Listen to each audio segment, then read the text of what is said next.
जो वेद पुराण जो जितने भी है ना, हाँ हाँ, उन सब में ये बताया गया है कि वेदों में पुराणों में कि अपनी इंद्रियों को अपनी ओर समेटो, सही है ना। तो वेदों में क्या है, इंद्रियों को समेटने के लिए कहा गया है। हाँ। जबकि कबीर जी, हेलो हेलो, आवाज नहीं आ रही है? हाँ बारी। मैं से बोल रहा हूँ कि जो इंद्रियां है ना, इंद्रियां, हाँ हाँ, इन इंद्रिय कबीर ज्ञान के हिसाब से, कबीर जी के ज्ञान के माध्यम से, संतों के माध्यम से हमें यह मालूम पड़ा है कि इन इंद्रियों से भी बड़ी एक और ताकत है जो इंद्रियों को ताकत दे रही है, जिसका नाम सुरती है। बिल्कुल। तो हमें क्या, इंद्रियों को नहीं समेटना है, हमें समेटना है सुरती को, हाँ क्योंकि सुरती की वजह से तो इंद्रियां चलायमान है। बिल्कुल। अब इसको अपन कैसे मानेंगे, जैसे एक कारीगर है, हाँ एक कारीगर जब पत्थर गढ़ता है तो उस पत्थर की चोट से क्या है, उसके खून निकल जाता है। हाँ, लेकिन जब उस कारीगर को उस चोट का भान या उस चोट का दुख तब मालूम पड़ता है जब उसको उस चोट के प्रति ध्यान दिलाया जाएगा। इसका मतलब उसका ध्यान उस चोट के प्रति नहीं था। सही है। इसका मतलब इंद्रियों के माध्यम से तो उसको चोट लगी, लेकिन सुरत के हिसाब से उनको भान नहीं था। बिल्कुल। तो कबीर जी का जो ज्ञान है ना, वो यही बोलता है कि जो हमें सुख दुख का जो भान होता है सुरति के माध्यम से, इंद्रियों के माध्यम से सुरति को दिया जा रहा है। हाँ जी। तो यही चीज है, सुरति को समेटना है, इंद्रियों को नहीं समेटना है। सही है ना साहब? सही है। यही चीज समेटना है, क्योंकि इंद्रियों, अगर इंद्रियों को समेटेंगे ना, अब जैसे मान लो ये महात्मा जी के, जैसे मान लो इंद्रियों को समेटेंगे तो हम कहाँ कहाँ समेटेंगे। इन्होंने बात तो सही बोल दी है कि देह का अभिमान भी छूटेगा तभी मुक्ति मिलेगी। बात तो बिल्कुल सत्य है। देह को नहीं छोड़ना है, देह के अभिमान को छोड़ना है। बात तो सही है, लेकिन वो बिना सुरत शब्द योग के नहीं छूट सके, क्योंकि देह का भान होगा तो वही देह का भान ही तो, देह का ज्ञान ही तो अभिमान है। बिल्कुल। इसका मतलब विदेह ज्ञान जो है ना, वो देह को बुलाने का ज्ञान है।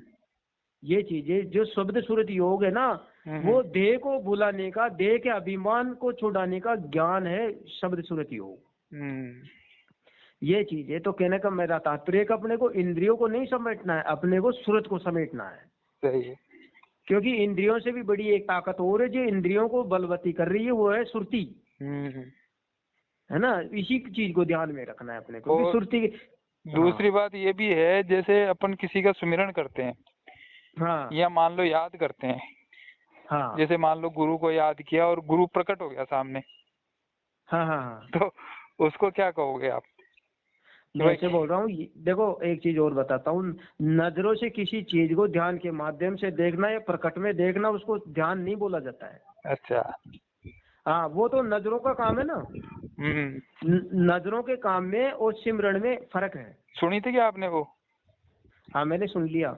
हाँ, तो अब वो मानने को तैयार नहीं है भाई। वो कह रहा है मेरा गुरु मेरे सामने खड़ा हो गया आके, उसकी देह तो आश्रम में थी लेकिन वो सामने खड़ा हो गया। मैं बोल रहा हूँ कि जो जो निरंजन है वो हमारे को क्या कि चरम दृष्टि का कुल्फा दे करके तो जीवों को भरमा रहा है। कबीर जी का ज्ञान तो ये बोलता है, चरम दृष्टि का कुल्फा दे के तुम्हें लख भरमाई हो।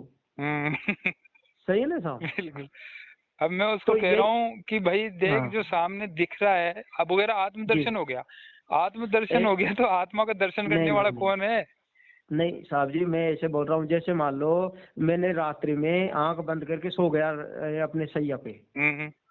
अब जैसे मान लो रात्रि में मैंने आपका ध्यान, मतलब हमारी सुरती सपने में चले जा करके और आपको राम सिंह जी को देख लिया मैंने।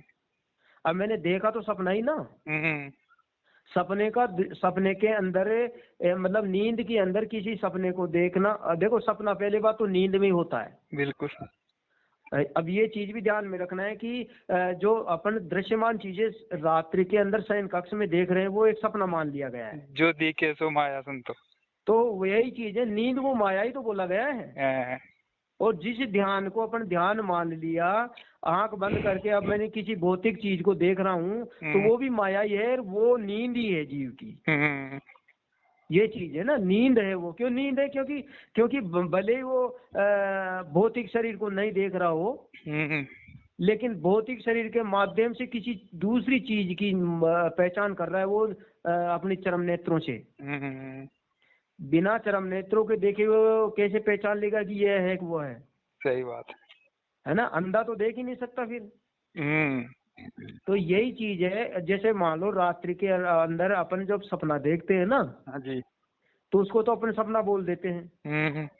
लेकिन मैं ऐसे बोल रहा हूँ कि नजरों के माध्यम से किसी रूप को निहार करके ज्ञान अवस्था में हम किसी उसी चीज को अपन अगर देखते हैं। मेरे को एक बात बताओ, जैसे गुरु को एक आश्रम में जाके देखा और या फिर अपने सामने प्रकट, मान लो प्रकट रूप में देखा, तो ये सच या वो सच? दोनों ही झूठ है। दोनों ही तो झूठ है, क्योंकि जो आप अपने खुली आंखों से जो वहाँ देखा, वो बंद आंखों से देखो चाहे खुले नेत्रों से देखो, बात तो वही है। देख तो चरम नेत्रों से ही रहे। हाँ, कबीर साहब की वाणी में ना, ये सच या वो सच, तो बोले ये भी सच नहीं और वो भी सच नहीं। हाँ, तो मैं तो यही बोल रहा हूँ साहब जी कि तत्वों ने तत्वों को देखा, नितत्व को कहाँ देखा? बिल्कुल। तो तत्व को नहीं देखना है, नितत्व को देखना है, सब सूरत का लक्ष्य ही है। बिल्कुल सर। और वो देखना नहीं होता है, वो तो महसूस करना होता है नितत्व तो। सही ना, क्योंकि आत्मा अव्यक्त है। गीता में आत्मा को अव्यक्त बोला गया है। सही है। और जो अव्यक्त है उसका अपन चरम नेत्रों से दर्शन नहीं कर सकते, उसको तो महसूस कर सकते हैं। ये चीज है साहब। सही है। सही है ना साहब जी? बहुत अच्छा समझाया साहब। ठीक है साहब, सत्यनाम साहिब। सतनाम साहिब जी।